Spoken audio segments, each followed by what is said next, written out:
هلمند کې څاته لوېدلو ماشومانو څخه یو ژغورل شوی او دوه مړه دي. په سلامونو مو هرکلی کوم. زموږ یوټیوب چینل ته پخیر راغلی. که غواړئ په بشپړه توګه معلومات ترلاسه کړئ نو ویډیو راسره تر پایه وګورئ.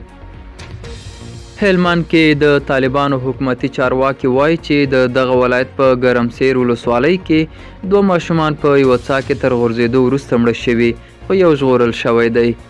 د هلمند ولایت د اطلاعات او فرهنګ ریاست سه شنبې د چنګاښ په 21مه د یوې خبرپاڼې په خپرولو سره ویلي چې یو ماشوم یې له څاه څخه ژوندی راایستل شوی خو دوه نورو ماشومانو ژوند له لاسه ورکړی دی.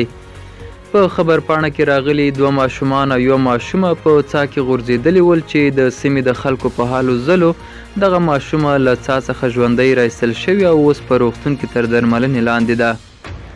تر دې وړاندې هم په هلمند، زابل، کندهار او د افغانستان په یو شمېر نورو سیمو کې څاه ته د ماشومانو د لوېدو راپورونه ورکړل شوي وو. په زابل کې په یوه څاه کې د یو ماشوم مړه کېدو وروسته د طالبانو د کورنیو چارو سرپرست وزیر سراج الدین حقاني والیانو او ولسوالانو ته امر وکړ چې په دې برخه کې چټک اقدامات وکړي. دا وه زموږ نننۍ چمتو شوې ویډیو. تر بیا ښه وخت، ښې چارې.